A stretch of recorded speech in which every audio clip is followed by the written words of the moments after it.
Lalu habis itu nanti engkau duduk bersama dengan aku. Karena tingkatan itu harus terjadi, saudara. Nah, selama ini kalau kamu belum menyadari, hati-hati. Nah, setelah kamu nanti lulus, baru Tuhan itu menyebut macam-macam. Seperti yang dikatakan Denny ini. Ada sahabat, ada mempelai, ada apa? Soko guru, ada, memang benar. Nah itu orang itu harus tahu benar, jangan ngangkat-ngangkat, jangan bikin nama cewek. Tuhan yang ngomong. Makanya saya sendiri sudah tahu. Saya tahu. Istri saya ditunjukin rumahnya, adik saya juga tunjukin rumahnya. Saya iri, terus terang iri. Saya bilang, Tuhan, engkau istriku mbok tunjuki rumah, adikku mbok tunjuki, mamahku mbok tunjuki rumahnya. Aku kok ndak mbok tunjuki rumahku si Tuhan. Tuhan jawabnya, kamu tidak punya rumah. Mateng aku. Aku bilang, Tuhan, kowe kok beda kasih gitu. Aku ora mbok kei omah. Kamu tidak punya rumah. Nangis aku. Jangan kira kalau gitu terus ya wis tidak apa-apa. Nangis aku. Tuhan, engkau tidak sayang. Justru aku sayang kamu. Lah nek sayang ora mbok kei omah. Aku bilang, ayo pergi, dibawa saya pergi ke surga. Bawa, ada istana yang luar biasa indahnya. Bagus. Aku bilang, Tuhan, itu istana kok gua besarnya kayak gitu. Jembatannya itu antar provinsi. Ini jembatan, jalan pada capek. Di surga tidak ada jarak. Jadi kamu kepengen set sampai. Oh, jadi tidak perlu apa? Nah, set. Oh, jadi serba raksasa semua. Ya. Oh, itu istana nih kok bagus gitu, sedang dibangun. Nah, saya jauh gitu sama Tuhan dituju gini. Enak yang bangun atau enak yang nempati? Enak yang nempati, aku bilang gitu. Nah ya, aku menyuruh hamba-hambaku tak suruh membangun rumahnya. Istanaku pun dibangun oleh mereka. Nah terus, tapi enak yang nempati. Nah, ternyata dari jauh itu saya lihat ada orang. Jadi karena kecil, orangnya kan kecil, istananya kan gede. Kecil sedang jalan masuk ke rumah itu. Tuhan bilang, kamu lihat anak orang yang jalan itu salah satu penghuninya. Dia masuknya kan kelihatan enak, seenaknya rileks gitu. Wah ya siapa sih Tuhan itu yang jalan? Saya dibawa turun sama dia. Setelah sampai di dekat, loh kok aku? Loh itu kan aku Tuhan, Yusa. Iya, makanya itu kue tak tunjuki. Kue itu tidak punya rumah karena kamu tinggal bersama dengan aku. Enak punya rumah atau enak tinggal? Makanya kalau Tuhan bilang tidak dikasih rumah, belum tentu tidak enak. Jangan dibatasi dengan pikiran kita. Tuhan itu luar biasa. Nah, pada waktu itu saya bilang, ya Tuhan ini kan kue ngomong be aku bilang itu. Tapi kalau ini memang benar daripadamu, kue ngomong be orang lain lah, hambamu yang tidak tahu apa-apa. Benar. Si Dudi hamba Tuhan dari Solo. Ah iya, kalau saya manggil Dudi. Dia bilang, wah Pak Yusa itu memang kue kis rileks be Tuhan itu bener-bener anu. Kenapa? Lah aku lihat sendiri kok Pak. Lihat ya. Aku ini dibawa masuk sana nanti setelah aku di dalam dunia, aku sudah nginjil sebab selalu dia sudah bilang, oh kamu berhenti aku muncul Pak. Sebabnya Tuhan sudah ngomong, kaki kanannya kamu, kaki kirinya aku. Aku 3 tahun setengah yang lalu Tuhan bilang berhenti berdoa. Sekarang tidak pergi penginjilan. Dudi keluar. Bener. Nah, terus dia bilang, aku besok mati nih gini-gini. Wah, dia sudah ditunjuki Tuhan mati nih kayak apa. Dieret-eret, digebuki di Dudi. Aduh, aku nanti mati nih, mati syahid Pak. Wah, aku tarik kereta, digebuk kanan, digebuk, diinjek-injek. Nah, terus demikian saya pulang, pintu surga tertutup. Gerbang surga tertutup. Saya cari kamu, itu tidak ada Pak. Mestinya kowe wis mati sih itu. Aku puji Tuhan. Jadi dia pada waktu itu terus masuk, terus ke ruangan sidang gitu. Tuhan Yesus duduk di ruangan ini, hamba-hamba Tuhan yang diangkat sama dia itu duduk di dalam sidang ilahi. Nah, dia lihat di situ cari saya, dia bilang, mana kok Yusa kok hilang? Gak ada. Walah, Yusa ini udah mana sih? Dia baru tanya gitu, di dekat Tuhan Yesus itu ada kursi kosong satu. Dia pikir Yusa tidak ada. Tapi sedang dia mikir gitu, Tuhan Yesus itu sudah tahu pikirannya dia cuma gini tok. Gitu. Jadi tidak ngomong Tuhan, cuma tahu pikiran dia, cuma Tuhan bilang gini. Setelah Tuhan begini, dia lihat saya keluar dari kamarnya Tuhan Yesus. Glendeng. Tuhan, duduk. Jadi kursi ini kosong tuh punyaku. Amin. Saya duduk di situ, dia bilang, waduh tak sangkai kursiku. Kok kursimu? Jadi di situ saya dapat peneguhan bahwa saya tidak bakal punya rumah karena saya akan menjadi pelayan dan hambanya Tuhan. Jadi sudah. Nah, ada orang lagi satu bilang, Pak, aku ngerti pantesan kue itu santaimu mbak Tuhan kayak gitu. Kenapa? Nah, kue itu termasuk salah satu orang soko guru. Kok kita tahu? Ya aku ditunjuki Tuhan. Aku ngerti soko guru itu apa. Jadi itu ada, memang ada. Ngerti enggak? Jadi bisa. Terus apakah sebutan yang diberikan Tuhan kepada anaknya itu ada jangka waktu tertentu dan bisa berganti-ganti, dan apakah sebutan yang diberikan Tuhan untuk anaknya itu tetap selama ia hidup? Ya tadi sudah jelas toh, sudah dijelaskan, bisa berubah. Bagaimana dengan sebutan kita di surga, apakah juga sama seperti waktu kita di bumi atau sebutan lain? Tidak sama, ya toh? Bisa sama, bisa tidak, itu hak Tuhan. Apakah artinya sebutan sebagai sahabat Allah? Loh, tadi sudah gitu. Pangeran Allah, ya sudah toh. Wong pengantin dan pangeran.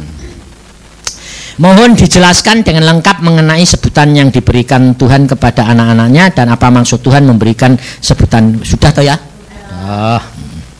Apakah arti penundukan seorang istri terhadap suami? Apa untuk selama-lamanya istri harus mengalah, mengerti suami setiap saat? Lantas kapan waktu bagi istri untuk dimengerti suami? Bukankah istri juga terdiri dari darah dan daging? Wah, ini jelas. Ini jelas pemberontakan toh. Ya toh, bener toh. Ini jelas ngomel. Suami, kalau ada suaminya di sini dengar. Gini, saudara, ini memang tanyaan ini benar, dan ini karena salah pengertian sih. Saya sendiri juga dulunya begini, nuntut istri saya begitu. Jadi kalau kata-kata ini benar, dulu istri saya ngalami kayak gini nih. Betul. Jadi perhatikan, istri itu dituntut oleh Tuhan sebetulnya bukan tunduk. Bukan tunduk. Tapi menghormati. Menghormati sama tunduk itu beda enggak? Beda loh, saudara. Menghormati itu berarti si suami dijunjung karena dia mempunyai kelebihan yang dia sendiri tidak punya. Nah, itu sebetulnya Tuhan maunya gitu. Makanya Tuhan berkata, hai istri, hormatilah suamimu. Tunduk. Maksudnya tunduk itu bukan yang dimaksud di sini. Nurut, ngalah, enggak. Hormati. Dudukkan dia di dalam posisi yang benar sebagai imam raja. Nah, tetapi istri harus sadar. Sadarnya begini. Kalau seorang istri itu dominan, pasti diberi suami yang tidak dominan. Sebab kalau dominan sama dominan, geger terus. Nah, kalau istri itu dia tahu dia dominan, dan dia tahu dia kreatif, dia bisa banyak segala-galanya, dia harus sadar bahwa Tuhan itu memberikan dia jatah lebih daripada suami. Nah, suami itu harus sadar kalau punya istri begitu harus dimanfaatkan.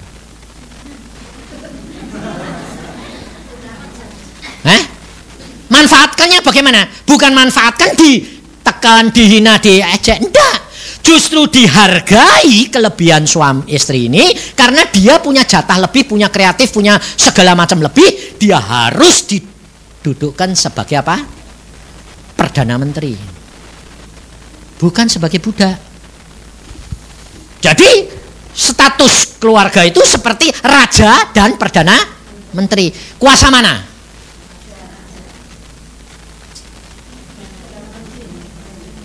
Ayo tak tanya. Kayak di London, kan kayak di Inggris. Ada ratunya, ada rajanya, sama perdana menteri. Kuasa mana? Perdana menteri. Ya sudah.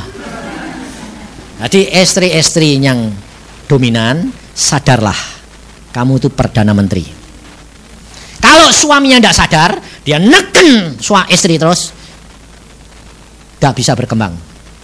Dan jatah suaminya lebih kecil daripada istrinya, pasti hidupnya pas-pasan, tidak bisa lebih. Kenapa? Tidak sadar anugerah Tuhan. Tuhan tuh tahu bahwa suaminya ini jatahi sedikit, makanya dikasih istri yang jatahi gede. Dan Tuhan tuh tahu si suami ini tidak kreatif, dikasih istri yang kreatif. Kalau tidak menyadari, dia mau jadi raja terus ngatur, tidak bisa. Nah, ini dialami oleh adik saya di Australia. Adik saya itu dapat suaminya itu sopir taksi. Nah, sopir taksian pas-pasan terus.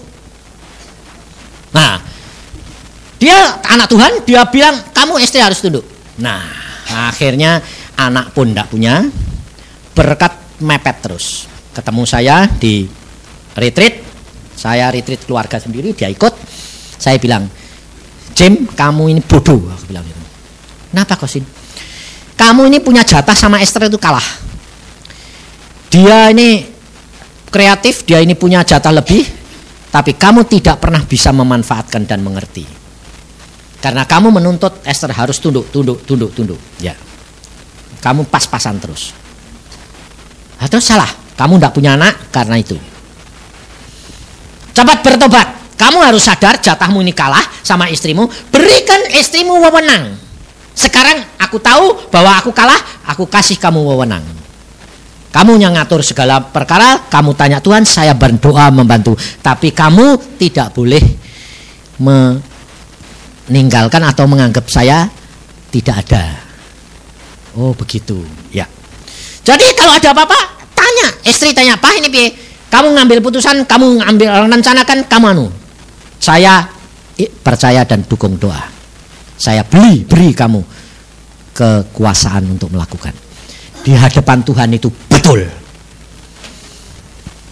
Saya taunya Tuhan bilang, itu lihat Inggris, raja sama anu. Oh jadi perdana menterinya itu istri. Iya, istri yang berkuasa. Kalau dia punya jatah lebih.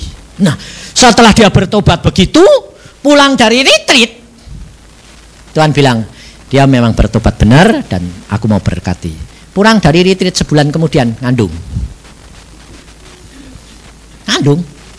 Waktu periksa dokter bilang, oh bukan, itu tumor, kandungan anggur. Terus dia nangis. Loh kak, kok malah kandungan anggur, kanker? Ngawur aku bilang itu. Karena dokter bilang daging tumbuh. Apa bayi itu udah daging tumbuh? Diam, tunggu sampai 3 bulan. Setelah 3 bulan dokter bilang, maaf anak, maaf, pada waktu itu mau dikoret. Jangan ngawur. Sudah bertobat Tuhan bilang aku mau berkati. Ini buah. Saudara tahu, setelah dia tahu, dia mendukung istrinya. Sekarang adik saya ini perempuan jadi hamba Tuhan sekarang. Berkatnya melimpah. Suaminya punya taksi dewek, punya rumah. Dewek. Enak enggak? Enak, dimanfaatkan. Jadi suaminya nebeng. Mau jatahi kurang kok. Jadi jangan minder. Laki-laki yang jatahi kurang jangan minder.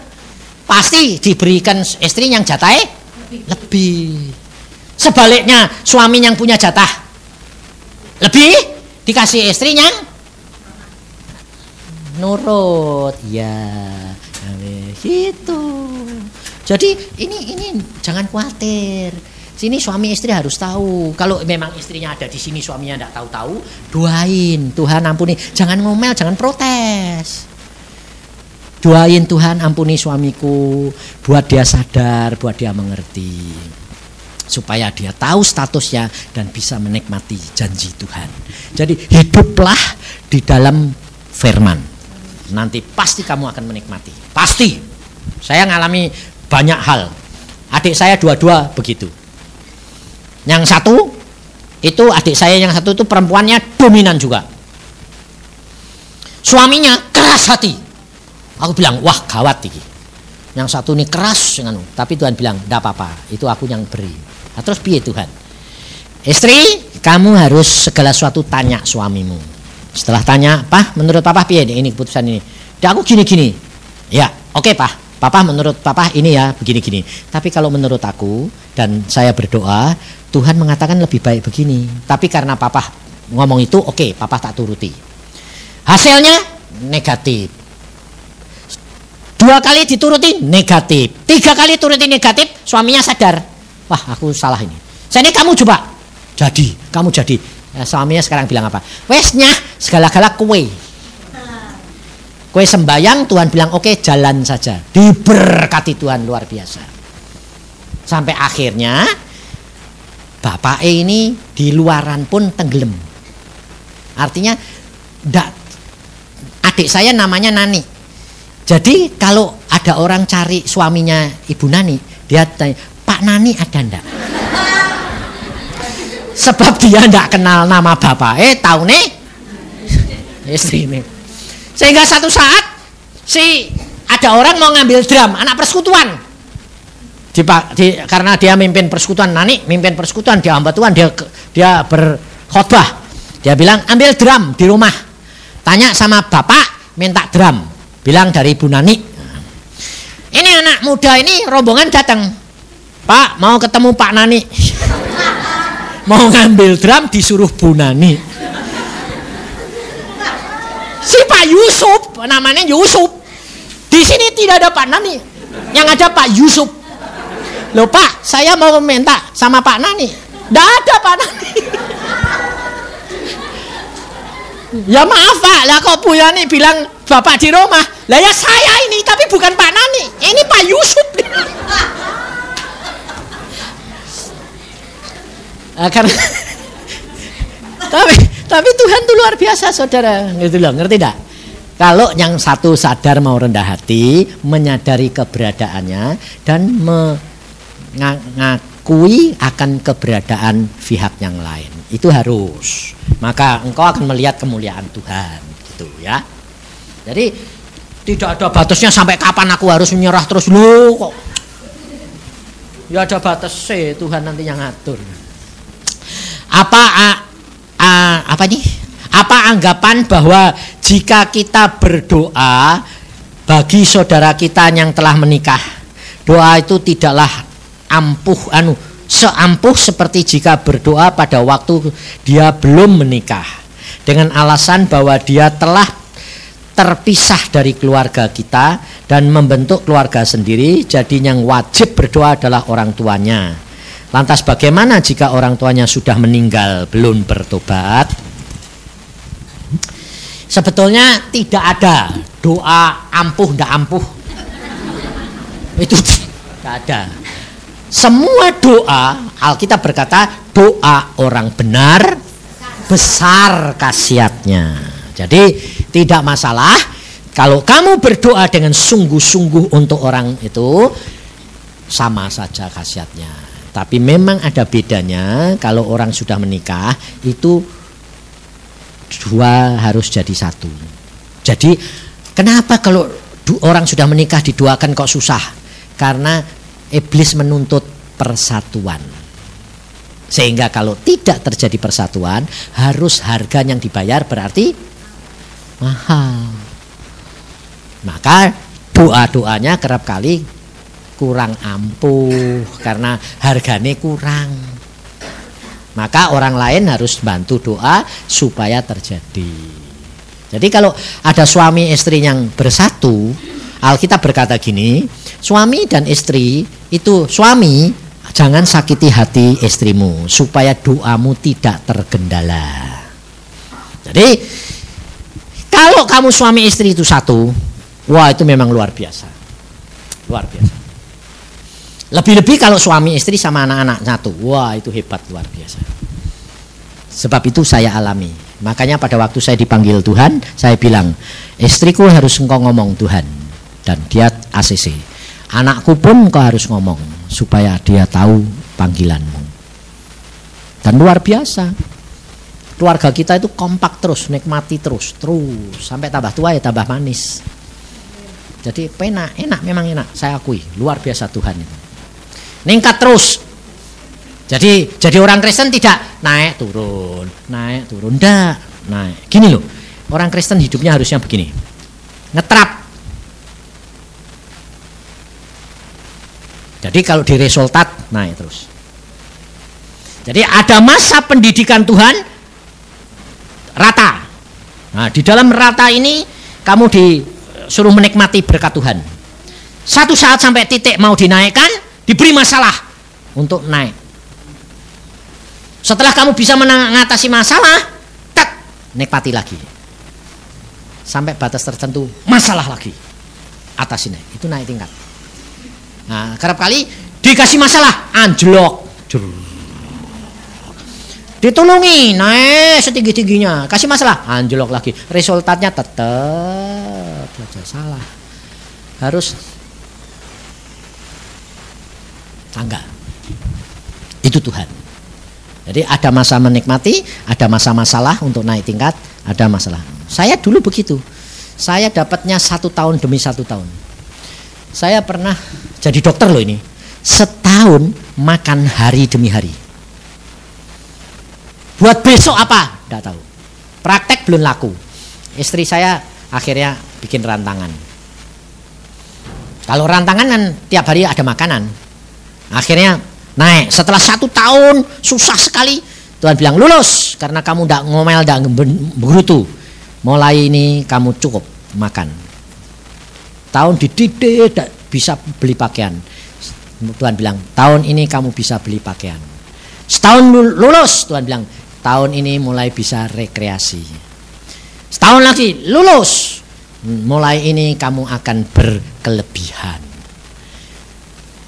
Tahunnya lulus, kamu berkelimpahan. Sekarang saya berkelimpahan. Waktu Tuhan berkata 3,5 tahun yang lalu, Tuhan berkata stop, tidak menginjil. Duduk diam, berdoa 1 hari 5 jam, 6 jam di rumah, baca Alkitab. Istri saya tanya, terus nanti biaya rumah tangga piye? Tuhan yang pelihara. Apakah biaya keluarganya rumah tangga itu tetap atau kurang? Ningkat. Kalau kamu lulus, ningkat. Biarpun nongkrong di rumah, nggak nginjil, nggak bisa. Ya sudah, nurut, benar. Sampai sekarang sudah 3,5 tahun, saya tidak pernah kurang. Tiap bulan saya butuh 5 juta minimal, tapi tidak pernah kurang. Bahkan dapatnya lebih. Sampai kadang-kadang istri saya bingung. Kowe saya punya duit? Oh misi. Ada. Aku butuh bayar ini 2 juta. Wadah, enggak apa-apa. Bisa. Makanya setahun yang lalu saya bilang sama Tuhan, Tuhan aku mau ganti mobil. Tuhan bilang, ganti ya. Saudara tahu saya dikasih uang berapa? 300 juta. Sebab aku kepengen beli Mercy. Tapi setelah saya bilang, Tuhan aku boleh enggak? Aku menurut engkau baik enggak? Enggak. Padahal duit sudah dikasih. Tuhan bilang enggak. Lah terus pakai apa? Pakai jalan. Loh ya sudah. Lah terus duit ini piye? Balik ke. Jadi yang 190 juta tak balik ke orangnya. Ambilan balik. Saya cuma ngambil 25 juta. Padahal disuruh milih 50 juta atau 190 juta. Harusnya milih yang mana?